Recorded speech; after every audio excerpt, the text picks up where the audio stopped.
Welcome to my channel, YouTube channel. ನನ್ನ account name ಬಂದು B ವೀರರಾಘೋಲು. ಓಂ ಗುರುಬ್ರಹ್ಮ ಗುರು ವಿಷ್ಣು ಗುರುದೇವೋ ಮಹೇಶ್ವರ, ಗುರು ಸಾಕ್ಷಾತ್ ಪರಬ್ರಹ್ಮ ತಸ್ಮೈ ಶ್ರೀ ಗುರವೇ ನಮಃ.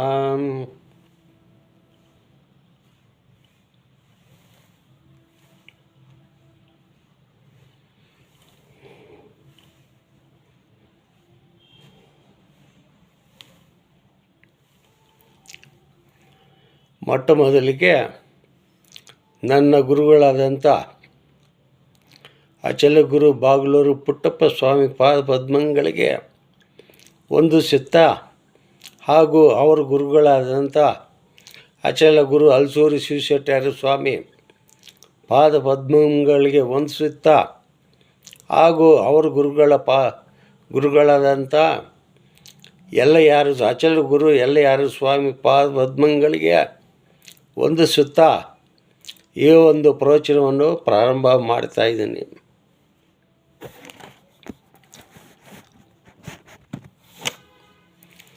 ಲಾಸ್ಟ್ ಟೈಮು ಎಪಿಸೋಡು 10ನೇ ನಂಬರ್ ಎಪಿಸೋಡಲ್ಲಿ ಓಂ ನಮಃ ಶಿವಾಯ ದಮ್ ರಾಮ್ ಅಂತ ಒಂದು ಮಂತ್ರದ ಮೂಲಕವಾಗಿ ಹೇಳಿದ್ದೀನಿ.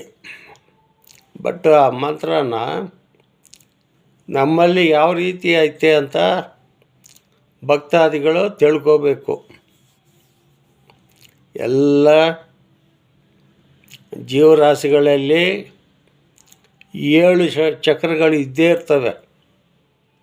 ಕೇವಲ ಮಾನವರಂತ ಎಲ್ಲ ಜೀವರಾಶಿಗಳು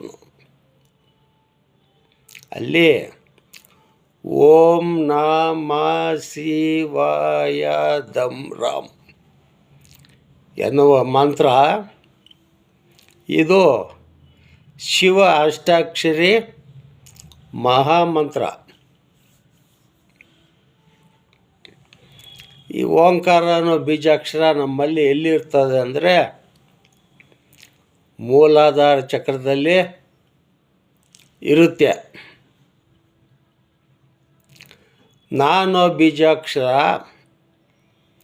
ಸ್ವಾಧಿಷ್ಠಾನ ಚಕ್ರದಲ್ಲಿ ಇರುತ್ತೆ. ಮಾನೋ ಬೀಜಾಕ್ಷರ ಮಣಿಪೂರಕ ಚಕ್ರದಲ್ಲಿ ಇರುತ್ತೆ. ಶಿ ಅನ್ನೋ ಬೀಜಾಕ್ಷರ ಅನಾಹುತ ಚಕ್ರದಲ್ಲಿರುತ್ತೆ. ವಾನೋ ಬೀಜಾಕ್ಷರ ಕಂಠಸ್ಥಾನದಲ್ಲಿರುತ್ತೆ. ಮತ್ತು ಯಾನೋ ಬೀಜಾಕ್ಷರ ಆಗ್ನೇಯ ಚಕ್ರದಲ್ಲಿರುತ್ತೆ. ದಮ್ಮನ ಬೀಜಾಕ್ಷರ ಬಲಗಡೆ ಮೆದುಳು. ನಮಗೆ ಹೊರಗಡೆ ಬೇಕಾಗಿರೋ ಒಳ್ಳೆಯ ವಿಷಯಗಳೆಲ್ಲ ಇದು ಗ್ರಹಿಸುತ್ತದೆ. ರಾಮನ ಬೀಜಾಕ್ಷರ ಎಡಗಡೆ ಚಿಕ್ಕ ಮೆದುಳಿರುತ್ತೆ. ಅದು ಬೇಡದಿರೋ ಅಂಥ ವಿಷಯಗಳೆಲ್ಲ ಅದು ಬಿಸಾಗುತ್ತೆ. ಇದು ಇನ್ಪುಟ್ಟು, ಅದು ಔಟ್ಪುಟ್ಟು. ಇದು ರಿಸೀವ್, ಅದು ರಿಜೆಕ್ಟ್. ಈ ರೀತಿ ನಮ್ಮಲ್ಲಿ ಅಷ್ಟಾಕ್ಷರಿ ಮಹಾಮಂತ್ರ ಇದ್ದೇ ಇರುತ್ತೆ. ಸೊ ಅದನ್ನು ನಾವು ಯಾವ ರೀತಿ ಧ್ಯಾನ ಮಾಡಬೇಕು, ಎಲ್ಲರೂ ಪ್ರತಿಯೊಬ್ಬ ಮಾನವನು ಇದರಲ್ಲಿ ಯಾರಿಗೆ ಆಸಕ್ತಿ ಇರ್ತದೋ ಅವರೆಲ್ಲ ಮಾಡ್ಬೋದು. ಈವನ್ ಗುರುದೀಕ್ಷಾ ಪಡೆದೇ ಇರೋರು ಪ್ರಾಕ್ಟೀಸ್ ಮಾಡ್ಬೋದು. ಈಗಿನ ಕಾಲದಲ್ಲಿ ನಿಸ್ವಾರ್ಥವಾಗಿ ಹೇಳೋಂಥ ಮಹಾತ್ಮರು ತುಂಬ ಕಡಿಮೆ ಆಗಿಬಿಟ್ಟವ್ರೆ. ನಾವೇನು ಮಾಡ್ತಾಯಿದ್ದೀವಿ ಅಂದರೆ ನನ್ನ ಗುರು ಬಾಗಲೂರು ಪುಟ್ಟಪ್ಪ ಸ್ವಾಮಿ ಹೇಳಿರೋಂಥ ಒಂದು ಬೋಧೆ, ಇದು ವೀರಬ್ರಹ್ಮೇಂದ್ರ ಸ್ವಾಮಿ ಸಿದ್ಧಯ್ಯಗೆ ಹೇಳಿರೋಂಥ ಬೋಧೆ. ಅವರ 7ನೇ ತಲಾಂತರ ಅಂತವಾದಂಥ ಮೊಮ್ಮಕ್ಕಳಾದಂಥ ಪೇರೆ ಸ್ವಾಮಿ ಅವ್ರ ಕಡೆಯಿಂದ ನಮಗೆ ಈ ಒಂದು ಬ್ರಹ್ಮವಿದ್ಯೆ ಪ್ರಾಪ್ತಿಯಾಗಿದೆ.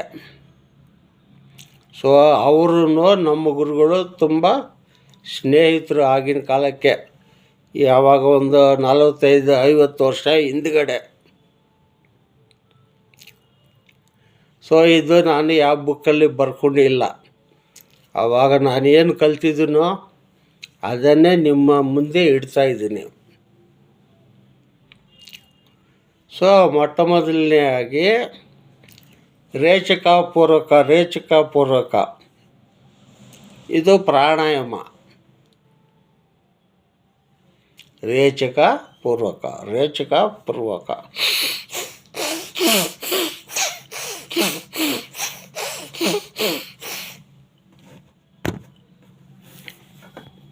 ಈ ಮಾರ್ಗವಾಗಿ ನಾಲಿಗೆನ ಮಡಚಿ ಹಿಂದುಗಡೆಗೆ ಕಿರಿನಾಲಿಗೆ ಮೇಲ್ಗಡೆ, ಆ ಕಿರಿನಾಲಿಗೆಯಲ್ಲಿ ಸಣ್ಣ ರಂಧ್ರ ಇರುತ್ತೆ.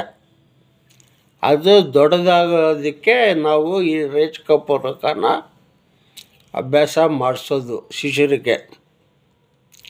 ಆವಾಗ ಸಲೀಸಾಗಿ ಗಾಳಿ ಅದರಲ್ಲಿ ಹೋಗುತ್ತೆ, ಅದರಲ್ಲೇ ಬರುತ್ತೆ. ಮುಂದುಗಡೆ ಕ್ರಿಯೆಗಳೆಲ್ಲ ನಡೀತಾ ಇರ್ತವೆ.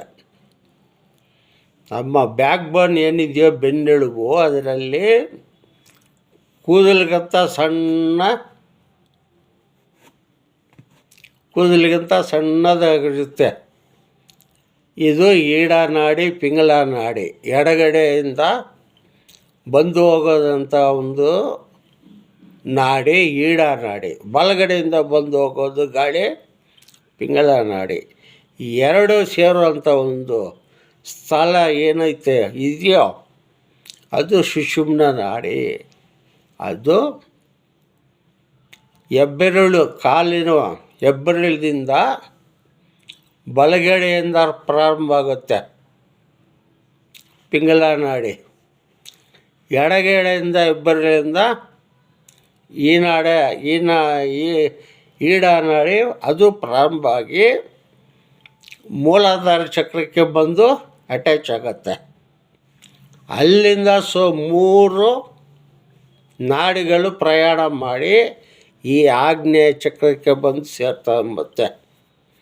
ಅದನ್ನೇ ತ್ರಿಕೂಟ ಸ್ಥಾನ, ತ್ರಿವೇಣಿ ಸಂಗಮ.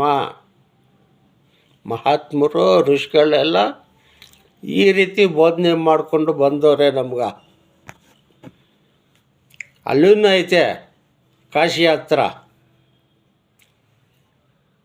ಯಾವುದು ಗಂಗಾ, ಯಮುನಾ, ಸರಸ್ವತಿ 3 ನದಿಗಳು ಸೇರುವಂಥ ಒಂದು ಸ್ಥಳನೇ ತ್ರಿವೇಣಿ ಸಂಗಮ ಅಂತ ಅಲ್ಲಿ ಹೆಸರಿಟ್ಟಿದ್ದಾರೆ.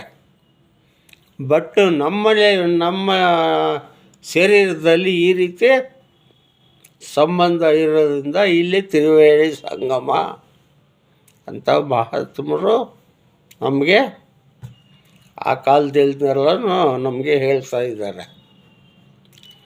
ಅಚಲೋಯಂ ಸನಾತನಃ ಅಚಲಮೇವ ಸತ್ಯಂ. ಅಂದರೆ ಈ ಅಚಲ ಅನ್ನೋದು ಸನಾತನದಿಂದ ಬಂತಕ್ಕದ್ದು.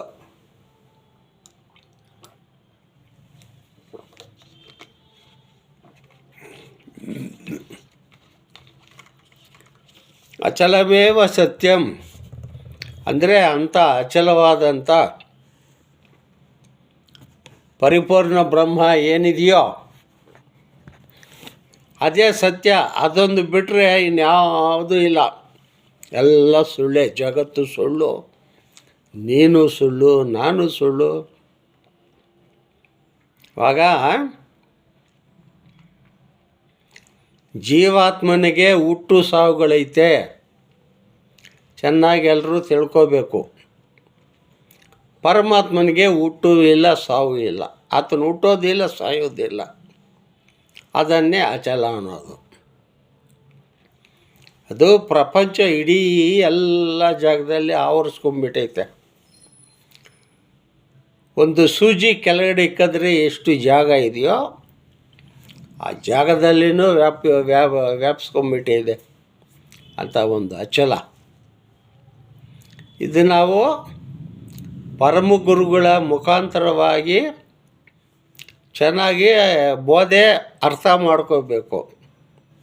ಅವರು ನಮಗೆ ಏನು ಬೋಧನೆ ಹೇಳ್ತಾರೋ ಅದನ್ನೇ ನಾವು ಒಂದೇ ಏಕಾಗ್ರತೆಯಿಂದ ನಾವು ಕಲ್ತ್ಕೊಂಡ್ರೆ ಈ 1,00,000 ಜನ ಅಲ್ಲ, ಕೋಟಿ ಜನಕ್ಕೆ ನಾವು ಬೋಧನೆ ಹೇಳ್ಬೋದು. ಈ ಒಂದು ಯೂಟ್ಯೂಬ್ ಚಾನಲ್ ಮುಖಾಂತರವಾಗಿ, ಫೇಸ್ಬುಕ್ ಮುಖಾಂತರವಾಗಿ, ಇನ್ಸ್ಟಾಗ್ರಾಮ್ ಮುಖಾಂತರವಾಗಿ ಎಲ್ಲರೂ ತಿಳ್ಕೊಬೋದು. ಇವತ್ತು ಸೈನ್ಸು ಎಷ್ಟು ನಮಗೆ ಅನುಕೂಲ ಆಗಿದೆ ಅಂದರೆ ಇದು ಬಹಳ ಒಳ್ಳೆಯ ಮಾರ್ಗ. ಇದು ನಾವು ಆವಾಗ ಕಲಿಯೋವಾಗ ಈ ಮೊಬೈಲ್ ಇರಲಿಲ್ಲ, ಎಂಥದ್ದು ಇರಲಿಲ್ಲ. ಆವಾಗ ಯೂಟ್ಯೂಬ್ ಚಾನಲ್ ಇಲ್ಲ, ಫೇಸ್ಬುಕ್ಕು ಇಲ್ಲ, ಇನ್ಸ್ಟಾಗ್ರಾಮ್ ಇಲ್ಲ, ಏನಿಲ್ಲ. ಇದೆಲ್ಲ ಒಂದು 40-50 ವರ್ಷದಲ್ಲಿ ಈಚೆ ಕಡೆಯಿಂದನೇ ಬಂದಿರೋದು. ಆಗಿನ ಕಾಲಕ್ಕೆ ನಾವು ಒಂದು ಮೆಸೇಜ್ ತಿಳ್ಕೊಬೇಕಂದ್ರೆ ಒಂದು ಕಡೆಯಿಂದ ಇನ್ನೊಬ್ಬರಿಗೆ ಪೇಜರ್ ಅಂತ ಇತ್ತು. ಅದು ಎಲ್ರಿಗೂ ಆಗಿನ ಕಾಲಕ್ಕೆ ಗೊತ್ತು. ಈಗಿನ ಜನಕ್ಕೆ ಯಾರಿಗೂ ಗೊತ್ತಿಲ್ಲ. ಆ ಪೇಜರ್ಗೆ ಮೆಸೇಜ್ ಬಂದರೆ ಎಲ್ಲಾದ್ರೂ ಒಂದು ಜಾಗಕ್ಕೆ ಹೋಗಿ STD ಅಂಗಡಿಗೆ ಹೋಗಿ ಯಾರು ನಮಗೆ ಮೆಸೇಜ್ ಕಳಿಸಿರ್ತಾರೋ ಅವರಿಗೆ ನಾವು ಫೋನ್ ಮಾಡಿ ಮಾತಾಡ್ಬೋದಾಯಿತು. ಅದೊಂದು ಪ್ಲಸ್ ಪಾಯಿಂಟ್ ಇತ್ತು ಆಗಿನ ಕಾಲಕ್ಕೆ. ಬಟ್ ಟೆಲಿಫೋನ್ಗಳು ಇತ್ತು, ಟೆಲಿಫೋನ್ ಮುಖಾಂತರವಾಗಿಯೂ ಮಾತಾಡ್ತಾಯಿದ್ರು. ಇವಾಗ ಎಲ್ಲ ಸ್ಮಾರ್ಟ್ ಮೊಬೈಲ್ ಎಲ್ಲರ ಹತ್ರ ಇದೆ. ಒಂದು ಕಸ ಗುಡ್ಸೋವ್ರ ಹತ್ರನೂ ಐತೆ. ಅಂದರೆ ನಾನೇನು ಕಿಂಚಿತವಾಗಿ ನಾನು ಮಾತಾಡ್ತಾ ಇಲ್ಲ. ಎಲ್ಲರ ಹತ್ರನೂ ಸ್ಮಾರ್ಟ್ ಫೋನ್ ಐತೆ. ಒಂದೊಂದು ಮೊಬೈಲು 15,000, 10,000, 1.5 ಲಕ್ಷ, 2 ಲಕ್ಷ, ಎಷ್ಟೋ ಆ ಒಂದು ಗ್ರೇಡಿಗೆ ತಕ್ಕಂತೆ ಮೊಬೈಲ್ಗಳೈತೆ. ಆದರೆ ಒಳ್ಳೆಯ ಮಾರ್ಗಕ್ಕೆ ಜನ ಕಡಿಮೆ ಬರೋದು ಇವಾಗ, ಈಗಿನ ಕಾಲಕ್ಕೆ, ಇವಾಗಿರೋ ಜನ್ರೇಷನ್ಗೆ. ಕೆಟ್ಟದಾಗಿ ಎಷ್ಟೋ ಬಳಸ್ತಾರೆ. ಅದೆಲ್ಲ ತುಂಬ ದಿವಸ ನಡೆಯಲ್ಲ. ಅದಕ್ಕೆ ನಮ್ಮ ಗುರುಗಳು ಪುಟ್ಟಪ್ಪ ಸ್ವಾಮಿ ಹೇಳ್ತಾಯಿದ್ರು, ನೋಡಪ್ಪ ವೀರರಾಘವಲು, ಸತ್ಯಕ್ಕೆ ಸಾವು ಇಲ್ಲ, ಸುಳ್ಳಿಗೆ ಸುಖ ಇಲ್ಲ ಅಂತ ಹೇಳ್ತಾಯಿದ್ರು. ಹಂಗಂದ್ರೆ ಏನು ಸ್ವಾಮಿ ಅಂತ ಕೇಳ್ತಾ ಇದ್ದೆ ನಾನು. ನೋಡಪ್ಪ, ಸತ್ಯ ಅನ್ನೋದು ಸರ್ವಕಾಲಕ್ಕೂ ಇರುತ್ತೆ, ಸರ್ವ ಅವಸ್ಥಕ್ಕೂ ಇರುತ್ತೆ. ಅದೇ ಎಲ್ಲದಕ್ಕೂ ಅತೀತವಾದದ್ದು ಸತ್ಯ. ಸುಳ್ಳು ಅನ್ನೋದು ಈ ಪ್ರಪಂಚ, ಪಂಚಭೂತಗಳಿಂದ ಯಾವ್ದು ಜೀವಗಳು ಆಗ್ಬೋದು, ಗಿಡ ಮರಗಳು ಆಗ್ಬೋದು, ನೀರಿನಲ್ಲಿರ್ತಕ್ಕಂಥ ಪ್ರಾಣಿಗಳಾಗ್ಬೋದು, ಗಾಳಿನಲ್ಲಿ ಹಾರಾಡುವಂಥ ಪ್ರಾಣಿಗಳಾಗ್ಬೋದು, ಭೂಮಿ ಒಳಗೆ ನಿವಾಸ ಮಾಡೋಂಥ ಒಂದು ಪ್ರಾಣಿಗಳಾಗ್ಬೋದು. ಇದೆಲ್ಲ ಸುಳ್ಳು. ಬಟ್ ಒಂದು ಮಾತು ಹೇಳ್ತೀನಿ ನಾನು, ನಮ್ಮ ಗುರುಗಳು ಹೇಳ್ತಾಯಿದ್ರು, ಕೃತಾಯುಗ, ತ್ರೇತಾಯುಗ, ದ್ವಾಪರಯುಗ, ಕಲಿಯುಗ, 4 ಯುಗ. ಕೃತಯುಗದಲ್ಲಿ ಏನು ಪಂಚಭೂತಗಳು ಇದ್ವೋ ಅದೇ ತ್ರೇತಾಯುಗದಲ್ಲಿ ಇದ್ವು. ಭೂಮಿ, ನೀರು, ಬೆಂಕಿ, ಗಾಳಿ, ಆಕಾಶ ಅವೇನೂ ಬದಲಾವಣೆ ಆಗಿಲ್ಲ. ತ್ರೇತಾಯುಗದಲ್ಲಿದ್ದ ಒಂದು ಪಂಚಭೂತಗಳು ಏನಿದ್ವೋ ದ್ವಾಪರ ಯುಗದಲ್ಲಿ ಅದೇ ಪಂಚಭೂತಗಳಿದ್ವು, ಅವೇನು ಬದಲಾವಣೆ ಆಗಿಲ್ಲ. ದ್ವಾಪರ ಯುಗದಲ್ಲಿ ಇದ್ದಂಥ ಒಂದು ಪಂಚಭೂತಗಳು ಕಲಿಯುಗದಲ್ಲಿ ಐತೆ, ಅವೇನು ಬದಲಾವಣೆ ಆಗಿಲ್ಲ. ಹೆಂಗಂತೀರಾ? ಭೂಮಿ ಆವತ್ತು ಹೆಂಗಿತ್ತೋ ಅದೇ ಭೂಮಿ ಇವತ್ತು ಇರೋದು. ನೀರೂ ಅಷ್ಟೇ, ಬೆಂಕೂ ಅಷ್ಟೇ, ಗಾಳಿನೂ ಅಷ್ಟೇ, ಆಕಾಶ ಅದೇನು ಬದಲಾವಣೆ ಆಗಿಲ್ಲ. ಬದಲಾವಣೆ ಆಗ್ತಾ ಇರೋದು ಮನುಷ್ಯನ ಒಂದು ದುರಹಂಕಾರ, ದುರ್ಗುಣಗಳು. ಅದು ಒಂದೇ ಸಮವಾಗಿ ಒಳ್ಳೆಯ ಮಾರ್ಗಕ್ಕೆ ಬರಲ್ಲ. ಎಷ್ಟೋ ವರ್ಷಗಳು, ಎಷ್ಟೋ ಜನ್ಮಗಳು ನಾವು ಪುಣ್ಯ ಮಾಡಿದರೆ ಈ ಒಂದು ಮಾನವ ಜನ್ಮ ನಮಗೆ ಸಿಕ್ಕೈತೆ. ಅಂಥ ಮಾನವ ಜನ್ಮ ಸಿಕ್ಕಿರೋದನ್ನು ಈ ಒಂದು ಗುರುಮಾರ್ಗಕ್ಕೆ ಬರೋರು ತುಂಬ ಕಷ್ಟ, ತುಂಬ ಕಡಿಮೆ. ಯಾರೋ ಒಬ್ಬರು 100ಕ್ಕೆ ಒಬ್ಬರು, ಇಲ್ಲ ಕೋಟಿಗೆ ಒಬ್ಬರು ಅಷ್ಟು. ಅಲ್ಲಿಗೆ ಲೆಕ್ಕ ಹಾಕ್ಕೊಂಡ್ರೆ ಏನೂ ಪ್ರಯೋಜನ ಇಲ್ಲ, ನಾವು ಯಾವ ಮೂಲಕ್ಕೂ ಇಲ್ಲ. ಹಂಗಾಗಿ ನಾವು ಎಷ್ಟೋ ಜನ್ಮಗಳು ಪುಣ್ಯ ಮಾಡಿ ಈ ಮಾನವ ಜನ್ಮಕ್ಕೆ ಬಂದಿದ್ವಿ. ಮಾನವ ಜನ್ಮ ಬಂದ ಮೇಲೆ ಅತಿ ಶೀಘ್ರವಾಗಿ ನಮಗೆ ಈ ಒಂದು ಗುರುಪಾದ ಸಿಕ್ಕೈತೆ. ಈ ಗುರುಪಾದ ಸಿಕ್ಕಿದ ಮೇಲೆ ನಾವು ಅದನ್ನು ಬಿಡಬಾರ್ದು, ಅದನ್ನೇ ಕಂಟಿನ್ಯೂ ಮಾಡಬೇಕು. ಎಲ್ಲಿ ಗುರುಮಕ್ಕಳು ಇರ್ತಾರೋ, ಎಲ್ಲಿ ಗುರುಗಳು ಇರ್ತಾರೋ ಅವ್ರ ಹತ್ರ ಹೋಗಬೇಕು, ಈ ಮಾರ್ಗದ ಬಗ್ಗೆ ತಿಳ್ಕೋಬೇಕು. ನಾವು ತಿಳ್ಕೊಂಡು ಹಲವಾರು ಜನಕ್ಕೆ ನಾವು ಅದನ್ನು ತಿಳಿಸ್ಬೇಕು. ಇಲ್ಲಾಂದರೆ ನಾವು ಗುರುದ್ರೋಹಿ ಆಗ್ತೀವಿ. ನಾವೊಬ್ಬರೇ ತಿಳ್ಕೊಂಬಿಟ್ಟು ಪ್ರಾಣ ಬಿಟ್ಟರೆ ಏನು ಪ್ರಯೋಜನ ಇಲ್ಲ. ಬಿಡಪ್ಪ, ನಾವೇನೋ ತಿಳ್ಕೊಂಬಿಟ್ಟಿದ್ವಿ ಸಾಕಪ್ಪ ಅಂತ ಇದ್ದರೆ ಮತ್ತೆ ಜನ್ಮಕ್ಕೆ ಬರಲೇಬೇಕು. ಅದಕ್ಕೋಸ್ಕರ ಶರಣರು ಎಲ್ಲರೂ ಪ್ರತಿಯೊಬ್ಬರು ಅಷ್ಟೇ ಆಗಿನ ಕಾಲಕ್ಕೆ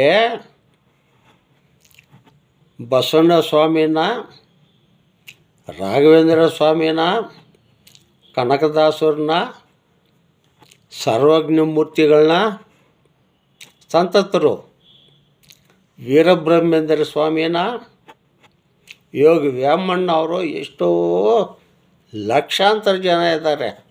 ರಮಣ ಮಹರ್ಷಿ ತಮಿಳ್ನಾಡಲ್ಲಿ. ಇಂಥ ಒಂದು ನಮ್ಮ ಭಾರತ ದೇಶದಲ್ಲಿ ನಾವು ಲೆಕ್ಕ ಮಾಡಿ ನೋಡಿದಾಗ ಲಕ್ಷಾಂತರ ಜನ ಸಂತತರು ಇದ್ದರು. ಆವಾಗ ಗುರುಗಳು ಅವರೆಲ್ಲ, ಅವ್ರ ಬಗ್ಗೆ ಅವ್ರ ಗುರುಗಳನ್ನ ಆಶ್ರಯಿಸಿ ತಿಳ್ಕೊಂಡು ಎಲ್ಲ ಜನರಿಗೂ ಹೇಳಿದ್ರು. ಬಟ್ ಆವಾಗ ಜನರು ಯಾರು ತಿಳ್ಕೊಂಡೇ ಇಲ್ಲ. ಅವರು ಜೀವಂತವಾಗಿರುವಾಗ ಯಾರು ತಿಳ್ಕೊಂಡೇ ಇಲ್ಲ.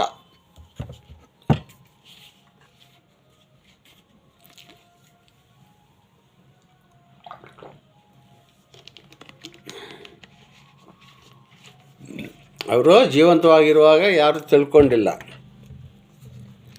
ಅವ್ರನ್ನೆಲ್ಲ ಕಲ್ಲೆತ್ಕೊಂಡು ಒಡೆದು ಓಡಿಸ್ಕೊಂಡು ಹೋದರು.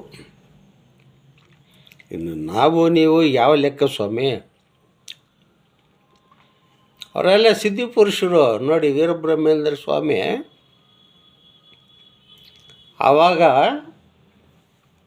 ಸುಮಾರು ಒಂದು 700 ವರ್ಷ ಹಿಂದುಗಡೆ ಬರೆದಿರೋಂಥ ಒಂದು ಕಾಲಜ್ಞಾನ ಇವತ್ತಿಗೂ ಬನಗಾನಪಲ್ಲೆ ಆ ಒಂದು ಗ್ರಾಮದಲ್ಲಿ ಒಂದು ರಾಗಿ ಪಾತ್ರದಲ್ಲಿ, ತಾಮ್ರದ ಪಾತ್ರದಲ್ಲಿ ಕಾಲಜ್ಞಾನ ಬರೆದು ಅದರೊಳಗೆ ಜೋಪಾನ ಮಾಡಿ ಅದಕ್ಕೊಂದು ಮುಚ್ಚಳ ಹಾಕಿ ಭೂಮಿಯೊಳಗೆ ಇದು ಮಾಡಿ ಅದರ ಮೇಲೆ ಹುಣಸೆ ಮರ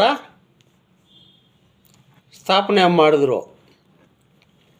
ಕಲಿಯುಗ ಅಂತ್ಯ ಆಗುವ ಸಮಯದಲ್ಲಿ ಆ ಹುಣಸೆ ಮರದಾಗ ಈ ಚೆಂಡು ಹೂವು ಅದು ಬರುತ್ತೆ, ಚೆಂಡು ಹೂವು ಬರುತ್ತೆ ಹುಣಸೆ ಮರದಾಗ.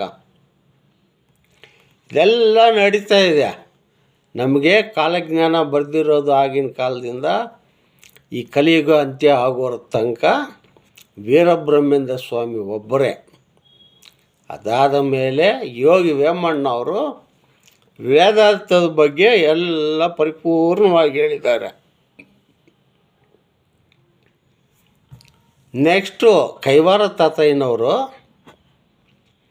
ಅವರೂ ಕೆಲವು ಕಾಲಜ್ಞಾನೆಲ್ಲ ಬರೆದವ್ರೆ. ಅವ್ರು ಏನು ಬರೆದಿದ್ದಾರೋ ಅದೇ ಬರೆದಿರೋದು, ಬೇರೆ ಹೊಸ್ದಾಗಿ ಏನು ಬರೆದಿಲ್ಲ ಕೈವಾರ ತಾತಯ್ಯನವರು. ಇರಲಿ, ಅದೊಂದು ಕಡೆ ಇರಲಿ. ಹಂಗಾಗಿ ನಮಗೆ ಈ ಕಲಿಯುಗ ಅಂತ್ಯ ಆಗೋ ತನಕ ಅವರು ವೀರಬ್ರಹ್ಮೇಂದ್ರ ಸ್ವಾಮಿ ವೇದಾಂತ, ಸಿದ್ಧಾಂತ, ಪ್ರಸಿದ್ಧಾಂತ, ಕಾಲಜ್ಞಾನ ಈ 4 ಈ ಒಂದು ಭವಿಷ್ಯತ್ತು ಎಲ್ಲ ತಿಳಿಸ್ಕೊಟ್ಟಿರೋದು ಅವರೊಬ್ಬರೇ. ವೇದಾಂತದಲ್ಲಿ ಏನೂ ಕೊರತೆ ಮಾಡಿಲ್ಲ. ಸಿದ್ಧಾಂತ ಅದರಲ್ಲಿ ಏನು ಕೊರತೆ ಮಾಡಿಲ್ಲ ವೀರಬ್ರಹ್ಮೇಂದ್ರ ಸ್ವಾಮಿ. ಪ್ರಸಿದ್ಧಾಂತ ಅಂದರೆ ಬೋಧನೆ, ಅದೊಂದು ಬುಕ್ಕಲ್ಲಿ ನೋಡಿ ಹೇಳುವಂಥದ್ದಲ್ಲ. ಇವಾಗ ನಾವು ಹೆಂಗೆ ಹೇಳ್ತಾಯಿದ್ವೋ ಪ್ರಾಕ್ಟಿಕಲ್ ಆಗಿ, ನಾನೇನು ಬುಕ್ ನೋಡಿ ಹೇಳ್ತಿಲ್ಲ ನಿಮಗೆ. ಯಾವಾಗ ಒಂದು 45-50 ವರ್ಷ ಹಿಂದುಗಡೆ ನಾನು ಕಲ್ತಿರೋಂಥ ಒಂದು ವಿದ್ಯೆನ, ಬ್ರಹ್ಮವಿದ್ಯೆನ ಇವತ್ತು ನಾನು ನಿಮ್ಮ ಹತ್ರ ಬಿಚ್ಚಿಡ್ತಾಯಿದ್ದೀನಿ. ಮತ್ತು ಅಷ್ಟು ವರ್ಷ ತನಕ ಇರಬೇಕಂದ್ರೆ ನಮ್ಮ ಮೈಂಡಲ್ಲಿ ಹೆಂಗೆ ರೆಕಾರ್ಡ್ ಆಗಿರಬೇಕು. ಇದೇ ಚಿಪ್ಪು. ಮೊನ್ನೆ ಯಾರೋ ಒಬ್ಬ ಮಹಾತ್ಮರು 250 GB ನಾವು ಸಂತೋಷ ಪಡ್ತೀವಿ, ಯಾವುದು ಐಫೋನ್ ಅಂತ. ಅವರೇನು ಹೇಳ್ತಾರೆ ಅಂದರೆ, ನಮ್ಮ ಒಂದು ಬ್ರೈನ್ನೊಳಗೆ 2.5 ಲಕ್ಷ GB ಕೆಪಾಸಿಟಿ ಇರ್ತದಂತೆ. ನೋಡಿ ಮಹಾತ್ಮರು ಹೆಂಗೆ ಕಂಡುಹಿಡಿದವರು. ಅಲ್ಲಿಗೆ ನಮ್ಮ ಮೈಂಡಲ್ಲಿ ಎಷ್ಟು ರೆಕಾರ್ಡ್ ಆಗಿರುತ್ತೆ. ನಾವು ಹಗಲತ್ತು ಏನೋ ಕೆಲಸ ಮಾಡ್ತೀವಿ, ಯಾವುದ್ರ ಬಗ್ಗೆ ಚಿಂತನೆ ಮಾಡ್ತೀವಿ, ನಾವು ನಿದ್ದೆ ಮಾಡುವಾಗ ಕನಸಲ್ಲಿ ಅದೇ ರೆಕಾರ್ಡ್ ಆಗೋದು, ಅದೇ ಕನಸಲ್ಲಿ ಬರೋದು. ಹೊಸ್ದಾಗಿ ಯಾವುದು ಬರೋಲ್ಲ. ಬೇಕಾದ್ರೆ ಪರೀಕ್ಷೆ ಮಾಡಿ ನೋಡಿ ಇವತ್ತಿಂದ. ಹಂಗಾಗಿ ಈ ಒಂದು ಸಂತತರು ಆಗಿನ ಕಾಲಕ್ಕೆ ಹೇಳಿರೋದಂಥ ಒಂದು ತತ್ವಗಳು, ವಿಚಾರಗಳು ಜನಗಳಿಗೆ ಇಳಿಸಲಿಲ್ಲ. ಅದಕ್ಕೆ ಅವ್ರನ್ನ ಹೊಡೆದು ಓಡಿಸಿದ್ರು. ಅವ್ರು ನೋಡೋ ತನಕ ನೋಡಿದ್ರು. ಇವರು ಮೂರ್ಖ ಜನರು, ಇವ್ರಿಗೆ ಒಳ್ಳೆ ಗುಣ ಬರಲ್ಲ ಅಂತ ಹೋಗಿ ಕಾಡೊಳಗೆ ಸೇರ್ಕೊಂಡ್ಬಿಟ್ರು. ಇವಾಗ ನಮ್ಗೆ ಹೇಳೋರು ಯಾರಪ್ಪ? ನಾನು ಗುರುಪಾದ ಹಿಡಿಯುವಾಗ 1982ರಲ್ಲಿ ನಾನು ದೀಕ್ಷಾ ಪಡ್ಕೊಂಡಿದ್ದೆ ನಮ್ಮ ಗುರುಗಳ ಹತ್ರ, ಚಾಕ್ಲೇಟ್ ಬಾಗ್ಲೂರು ಪುಟ್ಟಪ್ಪ ಸ್ವಾಮಿ ಹತ್ರ. ನನಗೆ ಆವಾಗ ಏನು ಒಂದು ಅದೃಷ್ಟ ಇತ್ತು ಅಂದರೆ, ನಾನು ಇವಾಗ ಈ ಗುರುಗಳನ್ನ ಬಿಡಬಾರ್ದು, ಅದೇನಾದ್ರೂ ಆಗೋಗ್ಬಿಡಲಿ. ಇವಾಗ ನಾನು ಬಿಟ್ಬಿಟ್ರೆ ನಾನು ಇನ್ಯಾವಾಗಲೂ ಮದುವೆ ಆಗಿ ಮುತ್ಕಾಗಿ ಆವಾಗ ನನಗೆ ಯಾರು ಹೇಳ್ತಾರೆ ಇಂಥ ಗುರುಗಳು ಸಿಗ್ತಾರ? ಇವಾಗ ಸಿಗ್ತಾರೆ ನನಗೆ ಅಂಥ ಗುರುಗಳು? ಸಿಕ್ಕಲ್ಲ. ಅದಕ್ಕೋಸ್ಕರ ನಾನು ಫ್ಯಾಕ್ಟ್ರಿ ಎಲ್ಲ ಬಿಟ್ಬಿಟ್ಟೆ. ಬೆಳ್ಳಿ ಫ್ಯಾಕ್ಟ್ರಿ ಇತ್ತು ನಮ್ಮ ಇದರಲ್ಲಿ ಸ್ವಂತದ್ದು, ರಾಜನಗರದಲ್ಲಿ 23 ಜನ ಕೆಲಸ ಮಾಡ್ತಾಯಿದ್ರು ನಮ್ಮ ಫ್ಯಾಕ್ಟ್ರಿಯಲ್ಲಿ. ಆಗಿನ ಕಾಲಕ್ಕೆ 34,000 ಸಂಪಾದನೆ ಮಾಡ್ತಾಯಿದ್ವಿ ನಾವು.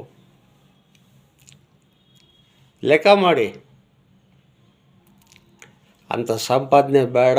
ತಂದೆ ತಾಯಿ ಇರಲಿ, ಅಣ್ಣ ತಮ್ಮದರು ಇರಲಿ, ಒಂದು ಕಡೆ ಅಕ್ಕ ತಂಗಿದ್ರು ಇರಲಿ, ನಾನೀಗ ಒಂದು ಬ್ರಹ್ಮಜ್ಞಾನ ತಿಳ್ಕೋಬೇಕು ಅಂತ ಒಂದೇ ಹಠದಿಂದ ನಾನು ನನ್ನ ಗುರುಗಳ ಜೊತೆಯಲ್ಲೇ 4 ವರ್ಷ ನಿರಂತರವಾಗಿ ನಾನು ಮನೆಗೆ ಹೋಗ್ತಿರಲಿಲ್ಲ.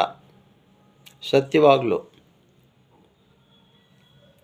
ನಮ್ಮ ಗುರುಗಳು ಎಲ್ಲೆಲ್ಲಿ ಹೋಗ್ತಾರೋ, ಯಾವ ಮಠಕ್ಕೆ ಹೋಗ್ತಾರೋ, ಯಾರ ಮನೆ ಶಿಷ್ಯರ ಮನೆಗೆ ಹೋಗ್ತಾರೋ ಅಲ್ಲೇ ಉಳ್ಕೊತಾ ಇದ್ದೆ, ಅವ್ರ ಜೊತೆಯಲ್ಲೇ. ಆ ರೀತಿ ನಾವು ಕಷ್ಟಪಟ್ಟು ಸಂಪಾದನೆ ಮಾಡಿದ್ದು ಇವತ್ತಿಗೆ ನಮಗೆ ಅದೊಂದು ದೊಡ್ಡ ಆಸ್ತಿ. ನಮಗೆ ಇದಕ್ಕಿಂತ ದೊಡ್ಡ ಆಸ್ತಿ ಇನ್ನೇನು ಇಲ್ಲಪ್ಪ, ಏನೂ ಬೇಕಾಗಿಲ್ಲ.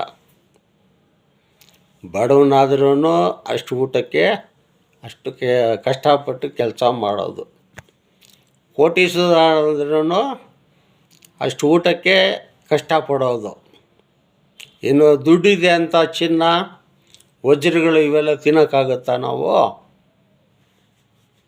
ಅದಕ್ಕೆ ನಮ್ಮ ತಂದೆ ಒಂದು ಮಾತು ಹೇಳ್ತಾಯಿದ್ರು, ನೋಡೋ, ಗಂಗಾ ನದಿಯಲ್ಲಿ ನೀರು ಎಷ್ಟೇ ಹರಿಯಲಿ, ನಾಯಿ ಎಷ್ಟು ಕುಡಿತಾಯಿದೆ ಅಷ್ಟು, ಅದಕ್ಕೆ ಎಷ್ಟು ಪ್ರಾಪ್ತಿ ಇದೆಯೋ ಅಷ್ಟು ಕುಡಿತಾಯಿದೆ. ನದಿ ಪೂರ್ತಿ ಕುಡಿಯೋಕ್ಕಾಗಲ್ಲ, ಕುಡಿತದ ನಾಯಿ ನದಿನ. ಹಂಗೆ ಮನುಷ್ಯನಿಗೂ ಅಷ್ಟೇ ಆಸೆ ಇರಬೇಕು, ಇಲ್ಲ ಅಂತ ಹೇಳಿಲ್ಲ. ದುರಾಸೆ, ದುರ್ಗುಣ ಇವೆಲ್ಲ ಇರಬಾರ್ದು. ಹಾಗಾಗಿ ಒಳ್ಳೆಯ ಮಾರ್ಗದಲ್ಲಿ ಹೋಗಬೇಕು.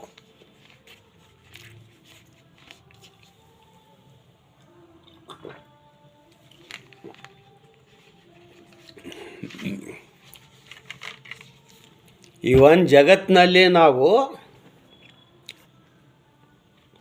ಪರಮಾತ್ಮನ ಎಲ್ಲ ಜಾಗದಲ್ಲಿ ಹುಡುಕ್ತಾ ಇದ್ದೀವಿ. ಇವಾಗ ಯಾರಿಗೂ ಸಿಕ್ಕಲ್ಲ, ಸಿಕ್ಕೋದು ಇಲ್ಲ, ಹೊರಗಡೆ ಹುಡುಕ್ದಷ್ಟು ಸಿಕ್ಕಲ್ಲ, ತಲೆ ಕೆಟ್ಟೋಗ್ಬಿಡುತ್ತೆ. ಅದೇನು ಹೇಳ್ತಾರಲ್ಲ, ಅಂಗೈನಲ್ಲಿ ಗಿಣಿ ಮಡ್ಕೊಂಡು ಊರೆಲ್ಲ ಹುಡುಕದಂತೆ ಅವನೊಬ್ಬ. ಹಾಗೆ ನಮ್ಮೊಳಗಡೆ ಇರ್ತಕ್ಕಂಥ ಒಂದು ಪರಮಾತ್ಮನ ಎಲ್ಲಿ ಕಾಣೋಕ್ಕಾಗದೆ ಜಗತ್ತೆಲ್ಲ ಹುಡುಕ್ತಾ ಇದ್ವಿ. ಅರ್ಥ ಆಯ್ತಾ? ಯಾರೇ ಆಗಲಿ ನೋಡಿ, ಶ್ರೀರಾಮಚಂದ್ರ ಪ್ರಭು ರಾಜ್ಯನ ಪರಿಪಾಲನೆ ಮಾಡಿದ್ರು, ಕಾಡಿಗೆಲ್ಲ ಹೋದರು. ಆಮೇಲೆ ಸೀತಾನ ಅವನು ರಾವಣಾಸುರ ಅವನು ಅಪಹರಣ ಮಾಡಿ ಅವನು ಎತ್ಕೊಂಡೋದ. ಇದೆಲ್ಲ ತಗೊಂಬರೋದಕ್ಕೆ ಒಂದು ರಾಮಾಯಣನೇ ಆಗೋಯ್ತು. ಇದೆಲ್ಲ ಏನು ಶಾಶ್ವತ ಅಲ್ಲಪ್ಪ. ಹೆಂಡತಿ ಮಕ್ಕಳು ಇವೆಲ್ಲ ರಾಜ್ಯ ಅವೆಲ್ಲ ಶಾಶ್ವತ ಇಲ್ಲ. ಒಂದು ಶಾಶ್ವತವಾಗಿರ್ತಕ್ಕಂಥದ್ದು ಒಂದು ಐತೆ, ಅದನ್ನು ನಾವು ತಿಳ್ಕೋಬೇಕಂತ. ಆವಾಗ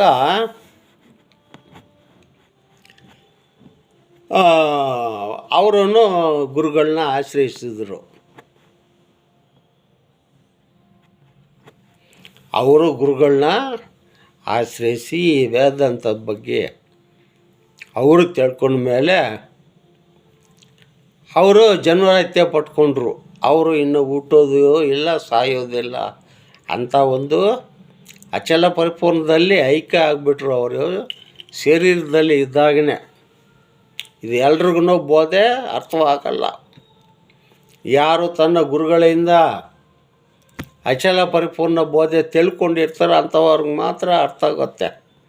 ಇಲ್ಲಾಂದರೆ ಅವ್ರ ಅಪ್ಪನಾನು ಯಾರಿಗೂ ಅರ್ಥ ಆಗಲ್ಲ. ಇದು ಗುರುಬೋಧೆ. ಹಂಗಾಗಿ ವಸಿಷ್ಠ ಮಹರ್ಷಿ ಅವ್ರ ಗುರುಗಳು, ಶ್ರೀರಾಮಚಂದ್ರನಿಗೆ ವಸಿಷ್ಠ ಮಹರ್ಷಿ ಗುರುಗಳು. ಅವ್ರ ಕಡೆಯಿಂದ ಅವರು ಪರಿಪೂರ್ಣ ಸ್ಥಿತಿ ಅವರು ಹೊಂದಿಕೊಂಡ್ರು. ಅವರು ಜನ್ಮರಾಹಿತ್ಯ ಪಟ್ಕೊಂಡು ಅವರು ಹೋಗ್ಬಿಟ್ರು. ನೋಡಿ, ತ್ರೇತಾಯುಗದಲ್ಲಿ ಅವ್ರು ತಿಳ್ಕೊಂಡಿರೋ ಅಂಥ ಒಂದು ಕಾರಣಕ್ಕಾಗಿ ಯುಗಗಳು, ತ್ರೇತಾಯುಗ ಆಯಿತು, ದ್ವಾಪರ ಯುಗ ಆಯಿತು, ಕಲಿಯುಗ ಆಯಿತು. ಇನ್ನು ಸೂರ್ಯ ಚಂದ್ರರು ಸೃಷ್ಟಿ ಇರೋ ತನಕ ಅವ್ರ ಹೆಸರು ಶಾಶ್ವತವಾಗಿ ಇರುತ್ತೆ. ಶ್ರೀಕೃಷ್ಣ ಪರಮಾತ್ಮನು ಅವರೂ ಅಷ್ಟೇ. ರುಕ್ಮಿಣಿ ಕೇಳ್ತಾಳೆ ಒಂದು ಸತಿ, ಸ್ವಾಮಿ ನೀವು ಮಾಯಾ ಎಲ್ಲ ತಿಳ್ಕೊಂಡಿದ್ದೀರ ನೀವು ಚೆನ್ನಾಗಿ. ಇಲ್ಲಿದ್ದರೆ ಇನ್ನೊಂದು ಜಾಗದಲ್ಲಿರೋ ತನಕ, ಅಲ್ಲಿದ್ದರೆ ಇನ್ನೊಂದು ಜಾಗಕ್ಕೆ ಬರ್ತೀರ, ಹಿಂಗೆಲ್ಲ ಮಾಡ್ತಾಯಿರ್ತೀರ ಮಾಯಗಳು. ಈ ಹುಟ್ಟೋದು ಸಾಯೋದು ಇಲ್ದಿರೋ ಅಂಥ ಒಂದು ಸ್ಥಿತಿ ನಿನಗೆ ಗೊತ್ತಾ ಅಂತ ಕೇಳ್ತಾಳೆ ಅದು ಮಹಾತಾಯಿ ಶ್ರೀಕೃಷ್ಣನಿಗೆ. ಆವಾಗ ಈ ಅಪ್ಪನಿಗೆ ಡೌಟ್ ಬಂದ್ಬಿಡುತ್ತೆ. ಇದೊಂದು ಐತೆ, ನಾನು ಹೆಂಗಾದ್ರೂ ತಿಳ್ಕೋಬೇಕು. ಆ ತಾಯಿ ತಿಳ್ಕೊಂಡವಳೆ ಸಂದೀಪ್ ಮಹರ್ಷಿ ಹತ್ರ, ರುಕ್ಮಿಣಿ ದೇವಿ. ಅಂದರೆ ಹೆಂಡ್ತಿ ಗುರು ಆದರೆ ಹೆಂಡ್ತಿ ಮಾತು ಗಂಡನ ಕೇಳಲ್ಲ, ಅಭಿಮಾನ ಇರುತ್ತೆ. ಅದಕ್ಕೋಸ್ಕರ ಆಯಮ್ಮ ಏನು ಮಾಡಿದಳು, ಗುರು ಹತ್ರ ಕಳಿಸಿದ್ಳು. ಹೋಗಿ ಸ್ವಾಮಿ ನೀನು ಗುರುಗಳ ಹತ್ರ ಹೋಗಿ ಬೋಧಿ ತಿಳ್ಕೊಂಬನ್ನಿ ಅಂತ. ಇವೆಲ್ಲ ಸ್ವಲ್ಪ ಎಕ್ಸಾಂಪಲ್ ಹೇಳ್ತಾಯಿದ್ದೀನಿ. ಈ ಅಷ್ಟಾಕ್ಷರ ಬಗ್ಗೆ ನೆಕ್ಸ್ಟು ವೀಡಿಯೋನಲ್ಲಿ ತಿಳಿಸ್ತೀನಿ. ಇವೆಲ್ಲ ಹೇಳಬೇಕು ನಾವು. ಆವಾಗ ಶ್ರೀಕೃಷ್ಣ ಪರಮಾತ್ಮನ ಇವರು ಸಂದೀಪ್ ಮಹರ್ಷಿ ಕಾಡಲ್ಲಿ ಇರೋರು, ವಾನಪ್ರಸ್ಥಾಪ. ಆವಾಗ ಇವರು ಹೋಗ್ತಾರೆ, ಶ್ರೀಕೃಷ್ಣ ಪರಮಾತ್ಮನು ಹೋದಾಗ, ಸ್ವಾಮಿ ನಾನು ಬಂದಿದ್ದೀನಿ ನಿಮ್ಮ ಹತ್ರ ಬೋಧೆ ತಿಳ್ಕೊಬೇಕಂತ, ನನಗೆ ಬೋಧೆ ಹೇಳ್ತೀರಾ ಅಂತ ಕೇಳ್ತಾರೆ ಇವರು. ನೀನಂದರೆ ಯಾರಪ್ಪ ಅಂತ ಕೇಳ್ತಾರೆ ಗುರುಗಳು. ಸಂದೀಪ್ ಮಹರ್ಷಿ, ನಾನು ಶ್ರೀಕೃಷ್ಣ ಪರಮಾತ್ಮ ಸ್ವಾಮಿ, ದ್ವಾಪರ ನಗರಕ್ಕೆ ರಾಜು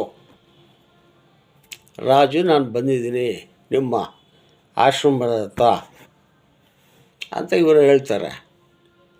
ನೀನು ನೋಡಪ್ಪ ಸತ್ತು ಬಂದಿದೆಯಾ ಬದುಕಿ ಬಂದಿದೆಯಾ ಅಂತ ಕೇಳ್ತಾರೆ ಗುರುಗಳು.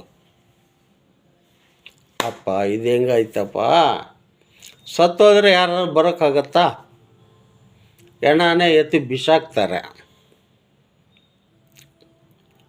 ನಾನು ಬದುಕೇ ಬಂದಿದ್ದೀನಿ ಅಂತ ಹೇಳ್ತಾರೆ ಇವರು ಶ್ರೀಕೃಷ್ಣ ಪರಮಾತ್ಮರು. ಲೇ ಅಪ್ಪ, ಹಾಗಾದ್ರೆ ನೀನು ಬದುಕಿದ್ರೆ ಇಲ್ಲೇನು ಕೆಲಸವಿಲ್ಲ, ಹೋಗೋ ನೀನು ನಿನ್ನ ರಾಜ್ಯಕ್ಕೆ ಹೊರಟೋಗೋ ದ್ವಾಪರ ನಗರಕ್ಕೆ ಅಂತ ಕಳಿಸ್ಬಿಡ್ತಾರೆ. ಆವಾಗ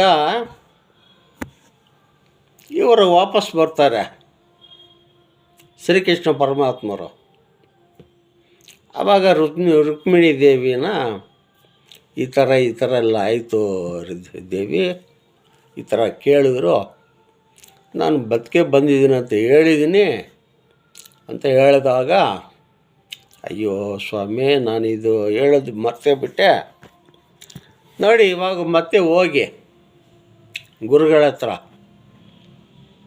ಮತ್ತೆ ಅದೇ ಥರ ಕೇಳಿದ್ರೆ, ನೀವೇನು ಮಾತಾಡಬೇಡಿ, ಅಲ್ಲಿ ಹೊರಗಡೆ ನಿಂತ್ಕೊಂಡು ಬಾಗಿಲನ್ನ ತಟ್ಟ್ರಿ, ಈಚೆ ಬರ್ತಾರೆ ಅಂತ ಹೇಳಿ ಕಳಿಸ್ತಾಳೆ ಆ ತಾಯಿ. ಸರಿ ಅಂತ ಮತ್ತೆ ಹೋಗ್ತಾನೆ ಶ್ರೀಕೃಷ್ಣ ಪರಮಾತ್ಮ ಸಂದೀಪ್ ಮಹರ್ಷಿ ಹತ್ರ.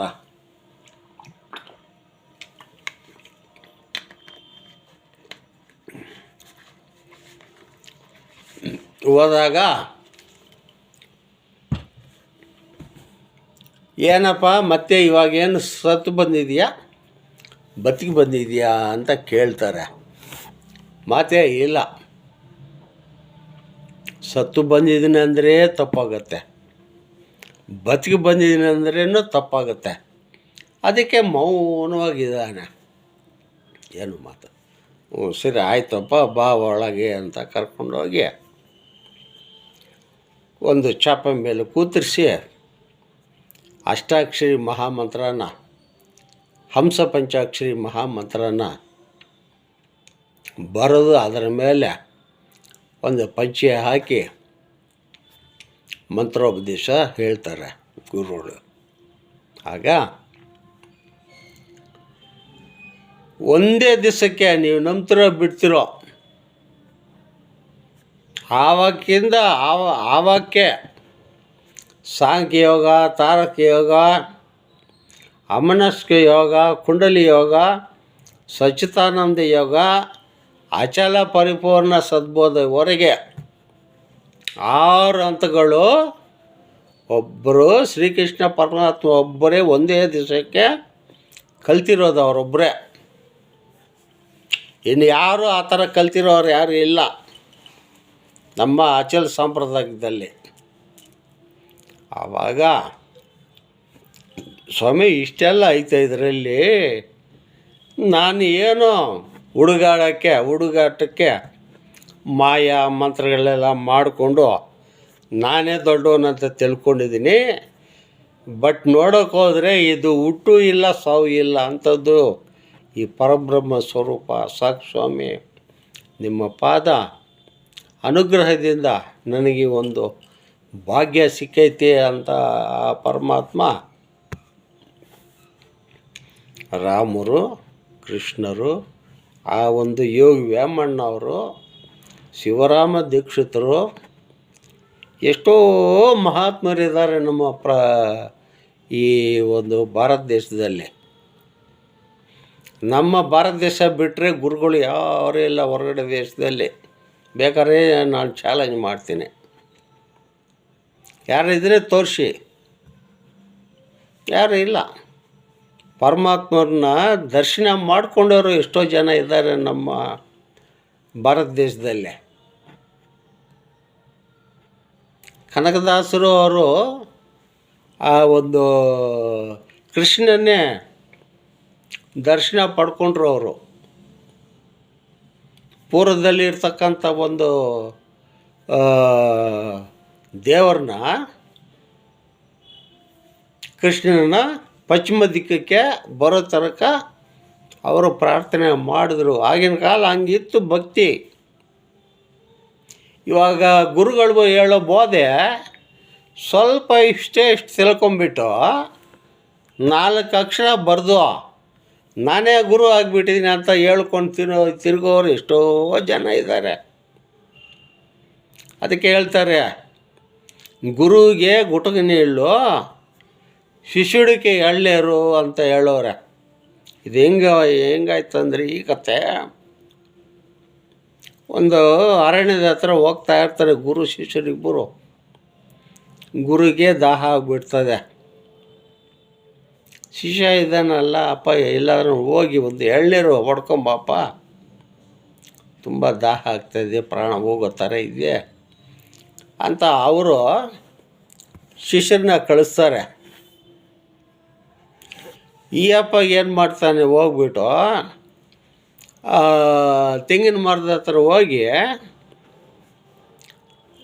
ಎಳ್ನೀರು ಇದು ಮಾಡಿಕೊಂಡು ಅವನೇ ಅಲ್ಲಿ ಕುಡಿದುಬಿಟ್ಟು ಶಿಷ್ಯನು ಮರದ ಕೆಳಗಡೆ ಅವನಲ್ಲಿ ಮಲ್ಕೊಂಡ್ಬಿಡ್ತಾನೆ. ಈ ಗುರು ಎದುರು ನೋಡಿ ಪ್ರಾಣನೇ ಹೊರಟೈತು ಪಾಪ. ಅಂಥ ಶಿಷ್ಯರಿದ್ದಾರೆ ಈ ಕಾಲದಲ್ಲಿ. 4 ಅಕ್ಷರ ಬರಲ್ಲ ಅವ್ರಿಗೆ.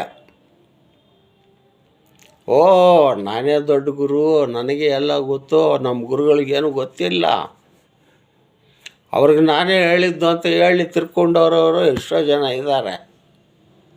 ಹಂಗೆ ನಡೀತಾ ಇದೆ. ನಾನು ಹಂಗೆ ಮೋಸ ಹೋಗಿದ್ದೀನಿ ಶಿಷ್ಯರ ಹತ್ರ. ಹೆಸರುಗಳು ಹೇಳ್ಬಾರ್ದು, ಹೇಳಿದ್ರೆ ಬೇಜಾರಾಗುತ್ತೆ. ಆದರೆ ಯಾರೂ ಅಷ್ಟೇ ಇವತ್ತು ನನಗೆ ಅನುಭವ ಆಗಿದೆ. ಇನ್ನು ಇದಕ್ಕೆ ಮುಂಚೆ ಹೆಣ್ಣು ಮಕ್ಕಳಿಗೆ ಯಾವ ಗುರುಗಳಾದ್ರೂ ಅಧಿಕಾರ ಪತ್ರ ಕೊಳ್ಳೇಬಾರ್ದು. ಕೊಟ್ಟರೆ ನಾವು ಕೆಟ್ರಿ. ಅದಕ್ಕೆ ಕೈವಾರ ತಾತಯ್ಯನವರು ಒಂದು ಪದ್ಯನೇ ಬರ್ತವ್ರೆ. ತಲ್ಲಿ ಐನನು ತನ್ನ ಚೆಲ್ಲಿ ಐನನು ತನ್ನ ಪುತ್ರಿಕೆ ಐನನು ತಲ್ಲೇ ಚೆಲ್ಲೇ ತನ್ನ ಪುತ್ರಿಕೆನನು స్త్రీలు మంచివారని మర్మమియ్యంగరాదు, మర్మమిచ్చినేని హాని వచ్చు ఎంతటి వారికైనానో ನಾದು ಬ್ರಹ್ಮಾನಂದ ನಾರಿಯೇನ ಕವಿ ಅಂತ ಹೇಳೋರು ಆಗಿನ ಕಾಲಕ್ಕೆ. ಅವ್ರಿಗೂ ನನ್ನ ನಂತರ ಅನುಭವ ಆಗಿತ್ತು ತಾತಯ್ಯನವ್ರಿಗೆ. ಅವ್ರು ಹೇಳಿದ್ದಕ್ಕೆ ನನಗೆ ಅನುಭವಕ್ಕೆ ಬರಲಿಲ್ಲ.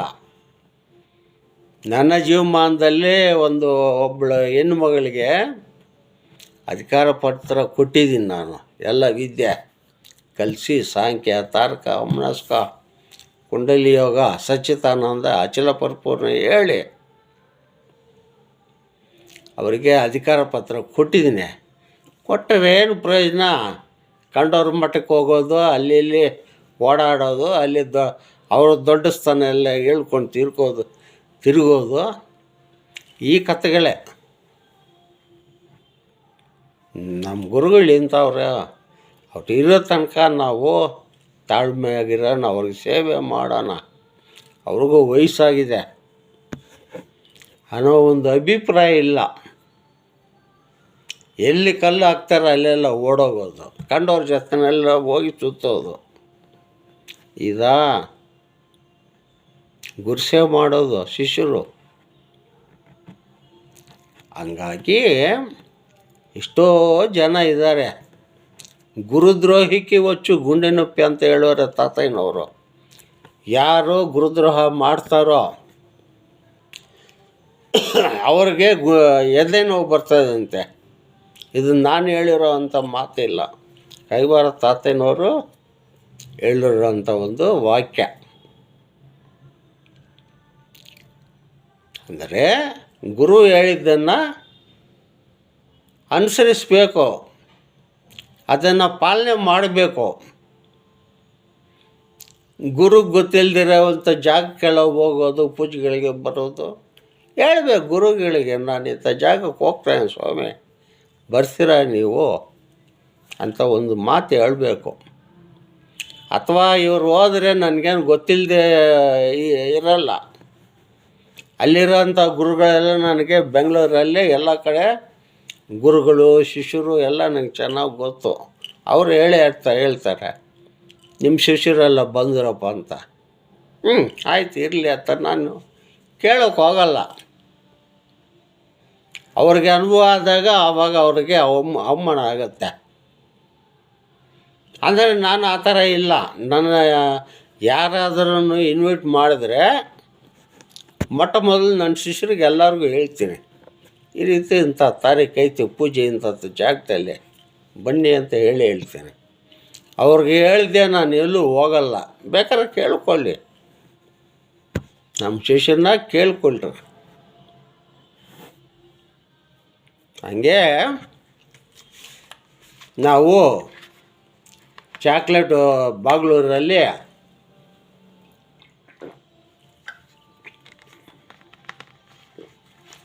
Gummanahalli ಬಾಗಿಲೂರಿಂದ 1 kilometre 1.5 kilometre. ಅಂದರೆ ಇವಾಗ ಅದನ್ನು ಗೋಪಾಲಪುರ ಅಂತಾರೆ. ಅಲ್ಲಿ ಅದೇನೋ ಹೇಳ್ತಾರೆ, ಒಂದು ನಮ್ಮ ಗುರುಗಳ ಒಂದು ಸಮಾಧಿ ಐತೆ ಅಲ್ಲಿ ಗೋಪಾಲಪುರದಲ್ಲಿ. ಈರಮ್ಮ ತೋಪ್ ಅಂತ ನಮ್ಮ ಗುರುಗಳ ಧರ್ಮಪತ್ನಿ ಅವ್ರದ್ದು ಸಮಾಧಿ ಐತೆ. ಅಲ್ಲಿ ಸ್ವಲ್ಪ ನಾನು 2-3 ಲಕ್ಷ ಖರ್ಚು ಮಾಡಿ ಆಶ್ರಮ ಮಾಡಿದೆ. ಕಮ್ಮಗೊಂಡಹಳ್ಳಿಯಲ್ಲಿ ಒಂದು 50 ವರ್ಷ ಹಿಂದ್ಗಡೆ ₹1,116 ಆಗಿನ ಕಾಲಕ್ಕೆ ಕೊಟ್ಟಿದ್ದೀನಿ ಆ ಮಠ ಕಟ್ಟೋದಕ್ಕೆ. ಆವಾಗೆಲ್ಲ ನಮಗೆ ಡೊನೇಷನ್ ಕೊಡೋರು ₹5. ಇಲ್ಲ ಅಮ್ಮಮ್ಮ ಅಂದರೆ ₹10 ಮೇಲೆ ಕೊಡೋಕ್ಕೆ ಸಾಧ್ಯನೇ ಇಲ್ಲ. ಕೊಟ್ಟಷ್ಟು ಕೊಳ್ಳಿ ದಾನಿಗಳು ಅಂತ ನಾವು ಹೋಗೋದು ಮನೆ ವಸೂಲು ಮಾಡಿಕೊಂಡು ಅದೆಲ್ಲ ಕಟ್ಟಿದ್ದೀವಿ ನಾವು. ಕೈವಾರ ತಾತನವ್ರ ಮಠ, ರಾಮೂರು ದೇವಸ್ಥಾನ ಇದೆ. ಆ ರಾಮೂರು ದೇವಸ್ಥಾನ ಒಂದು ಕ್ರಾಸ್ ಬಿಟ್ಟು 2ನೇ ಕ್ರಾಸಲ್ಲಿ ಎಡಗಡೆ ಹೋದರೆ ಬಲಗಡೆಗೆ ಒಂದು ಕೈವಾರ ತಾತನವ್ರದ್ದು ಮಠ. ನಮ್ಮ ಗುರುಗಳ ಹೆಸರು ಹಾಕಿ ನಾರಾಯಣ ರೆಡ್ಡಿ ಅವರು ಅಂತ ಒಬ್ಬರು ಇದ್ದರು ಆಗಿನ ಕಾಲಕ್ಕೆ. ಅವರು ಒಂದು ಜಾಗನ ಈ ಒಂದು ಆಶ್ರಮಕ್ಕಾಗಿ ದಾನ ಮಾಡಿದ್ರು ಮಹಾತ್ಮರು. ಬಟ್ ಏನಂದರೆ ಎಲ್ಲ ರಾಜಕೀಯ, ಎಲ್ಲಿ ನಾವು ಹೋದ್ರೂ ರಾಜಕೀಯ. ನನ್ನ ಹೆಸರೇ ಮುಂದೆ ಬರಬೇಕು, ನಾನೇ ಮುಂದೆ ಬರಬೇಕು ಅನ್ನೋ ಒಂದು ದುರಹಂಕಾರದಿಂದ ಅದನ್ನು ಕಿತ್ಕೊಂಡ್ಬಿಟ್ಟವ್ರೆ. ಅವರು MLAಗಳು, ಅವರು ಇವರು ಕೌನ್ಸಿಲರ್ ಎಲ್ಲ ಇರ್ತಾರಲ್ಲ, ಅಲ್ಲಿ ಗುರುಗಳನ್ನೋರು ಯಾರೂ ಇಲ್ಲ. ಅದು ಹಾಳಾಗೈತೆ ಮಠ. ಯಾವಾಗ ಒಂದು ಸತಿ ತೆಗಿತಾರೆ ಅಮಾವಾಸ್ಯೆಗೆ ಪೌರ್ಣಮಿಗೆ, ಅದನ್ನು ಬೆಳಗ್ಗಿಂದ ರಾತ್ರಿ ತನಕ ತೆಗೆದಿರಲ್ಲ. ಆಮೇಲೆ ನಾನು ನಮ್ಮೂರಲ್ಲಿ ವೆಂಕಟಗಿರಿಯಲ್ಲಿ ವೀರಬ್ರಹ್ಮೇಂದ್ರ ಸ್ವಾಮಿ ಮಠ ಆವಾಗ ಕಟ್ಟಿದ್ವಿ ನಾವು ಚಿಕ್ಕವರಿದ್ದಾಗ, ಬಂಗಾರಪೇಟೆಯಲ್ಲಿ. ನಾನು ಹುಟ್ಟಿ ಬೆಳೆದಿದ್ದು ಅದೇ ಊರಲ್ಲೇ, ಓದಿದ್ದು ಅದೇ ಊರಲ್ಲೇ. ಆಮೇಲೆ ಚರ್ಲೋಪಲ್ಯ ಉದಯಗಿರಿ ಮಂಡಲ, ಅಲ್ಲಿ ಒಂದು ವೀರಬ್ರಹ್ಮೇಂದ್ರ ಸ್ವಾಮಿ ಮಠ ಅಲ್ಲಿ ಕಟ್ಟಿದ್ದೀವಿ. ಆಮೇಲೆ ಇವೆಲ್ಲ ಇಂಪ್ರೂವ್ಮೆಂಟ್ ಆಗಲಿಲ್ಲ. ಮತ್ತು ನಾನೇನು ಮಾಡಿದ್ದೀನಿ, ಹಲ್ಸೂರು ನಮ್ಮ ಗುರುಗಳಿಗೆ ಗುರುಗಳ ಮಠ, ಅದು ಯಾರು ಗುರುಗಳಿಲ್ಲ, ಬಂದ್ರೂ ಅವ್ರು ಯಾರು ಸೇರಿಸಲ್ಲ. ಏನೋ ಅವ್ರವ್ರ ಕರ್ಮ ಇವೆಲ್ಲ. ಅವರು ವಿದ್ಯೆ ಹೇಳೋದಕ್ಕೂ ಅವ್ರಿಗೂ ಬರೆದು ಹೇಳೋಕ್ಕೋದ್ರೆ ಅಲ್ಲಿ ಸೇರಿಸಲ್ಲ. ಅವರವರ ಪುಣ್ಯ ಕಟ್ಕೊಳ್ಳಿ. ಇವತ್ತಂಥ ಮಠಗಳು ನಮ್ಮ ಕೈನಲ್ಲಿ ಇದ್ದಿದ್ದರೆ ವೈಕುಂಠ ಮಾಡ್ತಾಯಿದ್ದೀವಿ ನಾವು. ನಮಗೆ ಪರಮಾತ್ಮನ ಗುರುಗಳು ಒಂದು ಅಂಗಳ ಜಾಗ ಎಲ್ಲೂ ನಮಗೆ ಅವಕಾಶ ಮಾಡಿಕೊಟ್ಟಿಲ್ಲ ಪರಮಾತ್ಮನು. ಸೊ ಹಂಗಾಗಿ ಇವೆಲ್ಲ ಹಾಳಾಗೈತು. ಕಾಡು ಸೊಣಪನಹಳ್ಳಿಯಲ್ಲಿ ನಮ್ಮ ಶಿಷ್ಯರು ಇದ್ದಾರೆ, ಭಾಗ್ಯಮ್ಮ ಅಂತ. ಅಲ್ಲಿ ಕೈವಾರ ತಾತನವ್ರ ಮಠ. ಅವ್ರ ಮಾವರು ಗೋವಿಂದಪ್ಪನವ್ರಂತ. ಅವರು ಸ್ಥಾಪನೆ ಮಾಡಿದ್ದು ಆಗಿನ ಕಾಲಕ್ಕೆ ಆಯಿತು, ಒಂದು 30 ವರ್ಷ ಆಗಿರ್ಬೋದು ಹೆಚ್ಚು ಕಡಿಮೆ. ಅವ್ರು ತೀರ್ಕೊಂಬಿಟ್ಟ ಮೇಲೆ ಇವರು ತಿಂಗಳು ಈ ಗುರುಪೂಜೆ ಮಾಡೋದು ಬಿಟ್ಬಿಟ್ರು. ಪುನಃ ನಾನು ಅಲ್ಲಿ ಹೋದ್ಮೇಲೆ ನಾನು ಅಲ್ಲಿ ನಿಂತ್ಕೊಂಡು ಭಕ್ತಾದಿಗಳನ್ನ ಬೆಂಗಳೂರಿಂದ ಕರೆಸಿ ಭಜನೆ ಮಾಡಿಸಿ ಅವ್ರಿಗೆ ನಾನೇ ಪಾದ ಕಾಣಿಕೆ ಎಲ್ಲ ಕೊಟ್ಟು, ಪ್ರಸಾದಕ್ಕೆಲ್ಲ ಏನು ಖರ್ಚಾಗುತ್ತೋ ಅದೆಲ್ಲ ಕೊಟ್ಟು ಕೆಲವು ವರ್ಷಗಳು ನಾನೇ ನಡೆಸಿದೆ. ಹಂಗಾದ್ರೂ ಬೆಳೀಲಿ ಅಂತ. ಆಮೇಲೆ ಅವರು ಬೀಗರೆ ಬಳೆ ಮುನ್ಸಪ್ಪ ಅವರು ಅಂಚನಹಳ್ಳಿಯಲ್ಲಿ ಅವ್ರದ್ದು ಕೈವಾರ ಮಠ ಒಂದು ಐತೆ ಅಲ್ಲಿ ಅಂಚನಹಳ್ಳಿಯಲ್ಲಿ ಊರೊಳಗೆ. ಆ ಒಂದು ಮಠಕ್ಕೆ ನಾನು ಅಲ್ಲಿ ಸ್ವಲ್ಪ ಶಿಷ್ಯನ ತಯಾರು ಮಾಡಿ ಅಲ್ಲಿ ಇಂಪ್ರೂವ್ಮೆಂಟ್ ಮಾಡಿದೆ. ಇಲ್ಲೂ ಇಂಪ್ರೂವ್ಮೆಂಟ್ ಮಾಡಿದ್ರೂ ಏನು ಪ್ರಯೋಜನ ಇಲ್ಲ. ನನ್ನ ಮೀರಿಬಿಟ್ರು ಅವರು, ಸಣ್ಣಪ್ಪನಹಳ್ಳಿ ಭಾಗ್ಯಮ್ಮವರು. ನನಗೆ ಕೊನೆಗೆ ಮರ್ಯಾದೆ ಕೊಡದೆ, ನಿನಗಿಂತ ನನಗೆ ಬೇಕಾದ ಜನ ಗುರುಗಳವ್ರೆ ಇವಾಗ, ಅಲ್ಲಿ ಒಬ್ಬರು ಭಜನೆ ಮಾಡೋಕ್ಕೆ ಗತಿ ಇಲ್ಲ, ಈ ಬ್ರಹ್ಮಜ್ಞಾನ ಹೇಳೋಕ್ಕೆ ಗತಿ ಇಲ್ಲ ಆಗಿನ ಕಾಲಕ್ಕೆ. ನಾನು ಸುಮಾರು ಒಂದು 10 ವರ್ಷ ವಾರದಲ್ಲಿ 2 ಸತಿ 3 ಸತಿ ಹೋದರೆ, ಬೆಳಗ್ಗೆ ಹೋದರೆ ನೈಟ್ವರೆಗೆ ಅವ್ರ ಮನೆಯಲ್ಲಿ ಇದ್ದು ಈ ಒಂದು ವೇದಾಂತ, ಸಿದ್ಧಾಂತ, ಪ್ರಸಿದ್ಧಾಂತ ಇವೆಲ್ಲ ಅವ್ರಿಗೆ ಹೇಳಿ ಉಪದೇಶ ಮಾಡಿ ಒಂದು ಬುಕ್ಕೆ ಬರ್ಸಿದ್ದೀನಿ. ಏನು ಮಾಡಿದ್ರೂ ಅವರೆಲ್ಲ ಮುಂದಕ್ಕೆ ಬರೋಲ್ಲ. ಬುಕ್ಕಲ್ಲೇ ಬರೆದ್ರೆ ಅದೇನು ಹೇಳ್ತಾರಲ್ಲ, ಬದನೆಕಾಯಿ ಸಾರು ಪುಸ್ತಕದಲ್ಲಿ ಬರೆದ್ರೆ ನಾವು ತಿನ್ನೋಕ್ಕಾಗತ್ತಾ? ಅದು ಅನುಭವ ಪಟ್ಟಿರೋ ಹತ್ರ ಹೋದ್ರೇ ಅದರ ಅರ್ಥ ತಿಳಿಯೋದು. ಬುಕ್ಕಲ್ಲಿ ಬರ್ಕೊಂಬಿಟ್ರೆ ಏನು ಅರ್ಥ ಆಗಲ್ಲ. ಅದು ಅನುಭವಿಸ್ಬೇಕು. ಅನುಭವಿಸಿ ನಾವು ಹಲವಾರು ಜನಕ್ಕೆ ನಾವು ಪ್ರವಚನ ಮುಖಾಂತರವಾಗಿ ಹೇಳಬೇಕು. ಇಲ್ಲಾಂದರೆ ಇದು ತಿಳಿಯಲ್ಲ.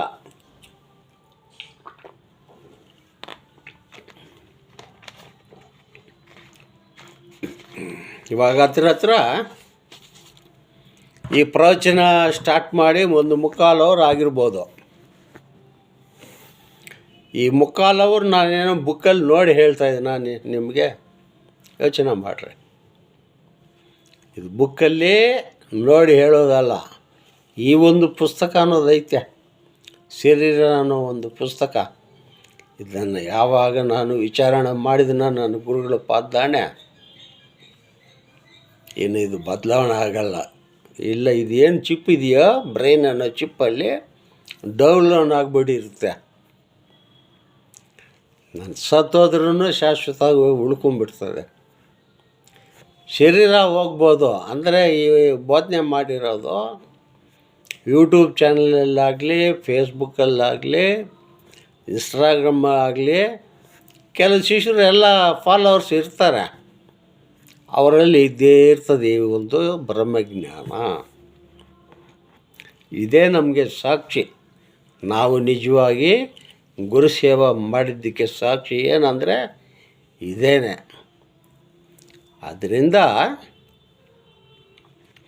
ನೆಕ್ಸ್ಟ್ ಈ ವಿಡಿಯೋದಲ್ಲಿ ಈ ಅಷ್ಟಾಕ್ಷರಿ ಮಹಾಮಂತ್ರ ನಮ್ಮಲ್ಲಿ ಯಾವ ರೀತಿ ಆಯಿತೋ, ಎಲ್ಲಿ ಯಾವ್ಯಾವ ಸ್ಥಾನದಲ್ಲಿ ಹೆಂಗೆ ಧ್ಯಾನ ಮಾಡಬೇಕು ಅನ್ನೋದು ನಾನು ನೆಕ್ಸ್ಟ್ ಬರೋ ವಿಡಿಯೋನಲ್ಲಿ ನಿಮಗೆಲ್ಲರಿಗೂ ತಿಳಿಸ್ತೀನಿ. ಜಗದ್ಗುರು ಶ್ರೀ ಶ್ರೀಮದ್ ವಿರಾಟ್ ಪೋತ್ಲೂರಿ ವೀರಬ್ರಹ್ಮೇಂದ್ರ ಸ್ವಾಮಿ ಪಾದಪದ್ಮಗಳಿಗೆ ನಮೋ ನಮಃ.